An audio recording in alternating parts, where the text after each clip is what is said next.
पहले आज बंगाल की धरती पर डिफेंस के 5 महत्वपूर्ण प्रोजेक्ट्स का भूमि पूजन और शिलान्यास हुआ है। इस अवसर पर सबसे पहले मैं आप सभी को अपनी तरफ से हार्दिक बधाई देता हूं। साथियों, आप जानते हैं कि बंगाल की हवा में एक नई खुशबू है। यह महक केवल बदलाव की नहीं है, बल्कि शुभेंदु अधिकारी के आने के बाद, इनके लीडरशिप में यहां गवर्नमेंट बनने के बाद मैं कह सकता हूं, यह केवल बदलाव की महक नहीं है, बल्कि यह महक है, विकास की महक है। यह यदि बदलाव है तो इन्वेस्टमेंट का बदलाव है, और यदि यह बदलाव है तो नई अपॉर्चुनिटीज का बदलाव है। ये सारे प्रोजेक्ट्स, जिन 5 प्रोजेक्ट्स का हम लोगों ने आज शिलान्यास किया है, ये इस बात के प्रमाण है कि जब इंटेंशन क्लियर हो, नियत साफ हो, नीति सही हो और इन्वेस्टमेंट के प्रति कॉन्फिडेंस हो, भरोसा हो, तो विकास की गति को दुनिया की कोई ताकत रोक नहीं सकती है।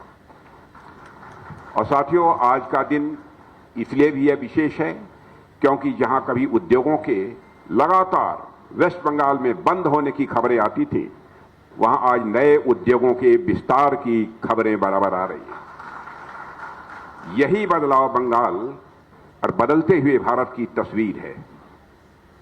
और वेस्ट बंगाल के very dynamic chief minister, doer chief minister Suvendu Adhikari ji के आने के बाद बंगाल में सब शुभ शुभ ही हो रहा है।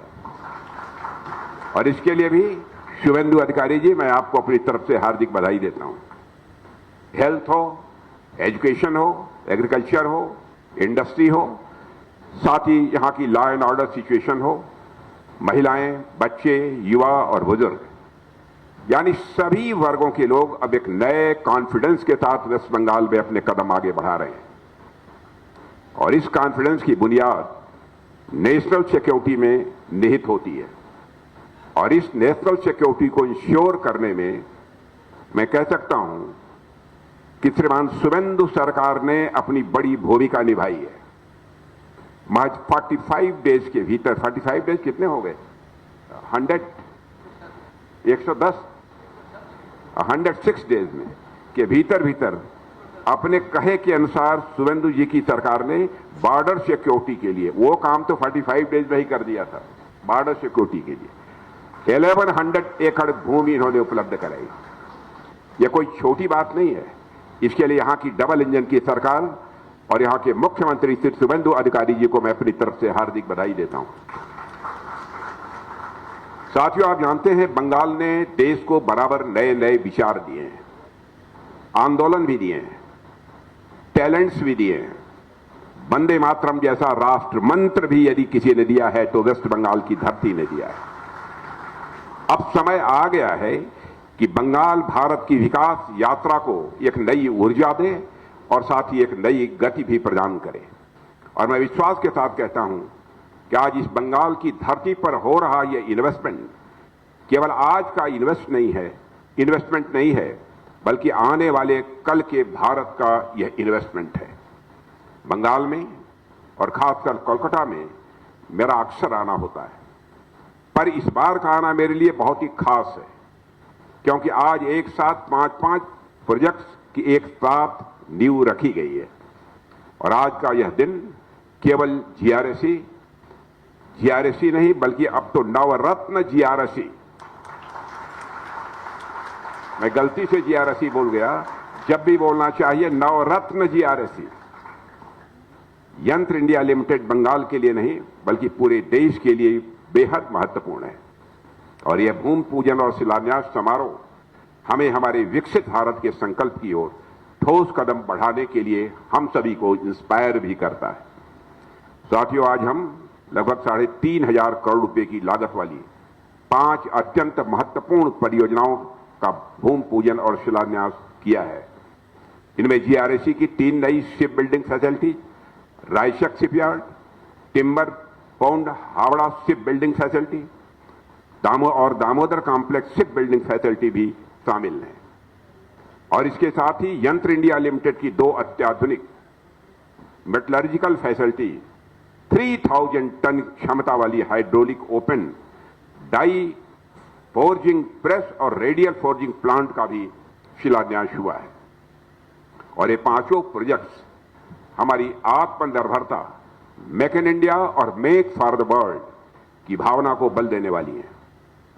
साथियों, बंगाल की धरती हमेशा से भारत के रेनेसां यानी पुनर्जागरण, हार्ड वर्क और नेशनलिज्म की मधुर भाव की बराबर साक्षी रही है यह पश्चिम बंगाल की धरती। और यह धरती किसी जमाने में इंडस्ट्रियल रिवॉल्यूशन का भारत के अंदर एक बहुत बड़ा केंद्र मानी जाती थी। और आज फिर एक बार यह धरती नए इंडस्ट्रियल रिनासा की ओर अपने कदम आगे बढ़ा रही है। जीआरएसी और यंत्र इंडिया लिमिटेड जैसे संस्थान इस बात के प्रमाण हैं कि बंगाल का इंडस्ट्रियल बेस फिर से मजबूत हो रहा है। यहां से शुरू होने वाले ये सारे प्रोजेक्ट्स डिफेंस प्रोडक्शन को तो ये बढ़ाएंगे ही, साथ ही साथ एमएसएमई, एलाइड इंडस्ट्रीज और हजारों लोगों के लिए रोजगार के नए अवसर भी पैदा करेंगे। और एक तरह से देखें तो ये प्रोजेक्ट्स बंगाल की सोशियो इकोनॉमिक प्रोग्रेस के नए चैप्टर के रूप में सामने आने वाले हैं। अभी कुछ ही दिनों पहले स्वतंत्रता दिवस के अवसर पर लाल किले के प्राचीर से हमारे प्रधानमंत्री नरेंद्र मोदी जी ने सप्तधारा की बात की थी। आप लोगों ने सुना होगा। उन सप्तधारा में से एक प्रमुख धारा रक्षा क्षेत्र का भी उन्होंने उल्लेख किया था। उन्होंने स्पष्ट कहा था कि जब हम विकसित भारत बनेंगे तब हमारा यह डिफेंस सेक्टर, रक्षा क्षेत्र पूर्ण रूप से आत्मनिर्भर होना चाहिए। हम इस क्षेत्र में किसी भी देश पर निर्भर नहीं रह सकते और हमारी अपनी स्वदेशी कंपनियों और रिसर्च इंस्टीट्यूट को ही इस क्षेत्र में पूरी तरह से डोमिनेंस हासिल करना ही होगा। और आज के पांचों प्रोजेक्ट्स उसी स्ट्रेटेजिक ऑटोनॉमी को रिफ्लेक्ट कर रहे हैं। साथियों, जीआरएसी से मेरा गहरा जुड़ाव रहा है।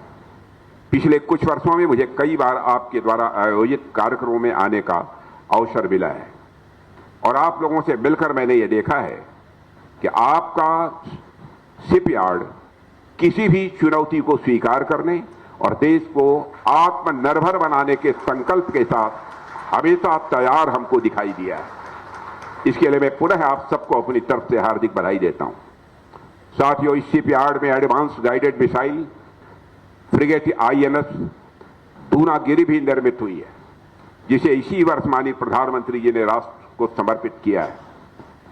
जीआरएसी ने अब तक 800 से अधिक वेसल्स बनाए हैं, 800 से अधिक वेसल्स बनाए हैं।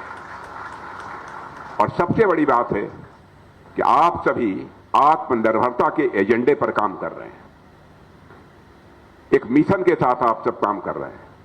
यहां तक कि जो next generation offshore patrol vessel बन रहे हैं उनमें 80% से अधिक इंडिजिनस कंटेंट होगा। और यह दिखाता है कि हम विदेशी डिपेंडेंस को तेजी से कम कर रहे हैं।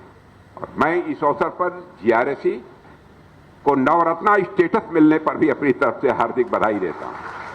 यह कोई सामान्य बात नहीं है नवरत्ना स्टेटस प्राप्त होना। आप लोगों ने यह करिश्मा किया है बंगाल की धरती पर। साथियों, यंत्र इंडिया लिमिटेड यानी YIL भी उतने ही गर्व से हमारे डिफेंस मैन्युफैक्चरिंग कैपेबिलिटी का पिलर बनकर खड़ा है। आज ईशापुर स्थित मेटल एंड स्टील फैक्ट्री में 2 नई मॉडर्न फैसिलिटीज का भी शिलान्यास हुआ है। इनमें advance weapons and strategic components की क्रिटिकल सप्लाई चेन पूरी तरह से सिक्योर होगी।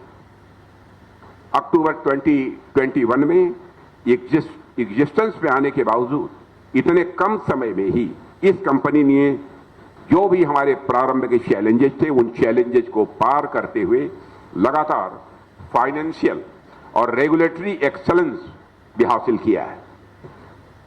ट्रेडिशनल गोला बारूद से आगे बढ़ते हुए YIL रिसर्च एंड डेवलपमेंट पर भी लगातार इन्वेस्टमेंट कर रहा है।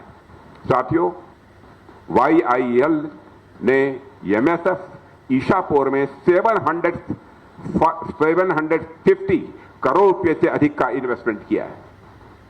और ये इन्वेस्टमेंट 1976 और ये इन्वेस्टमेंट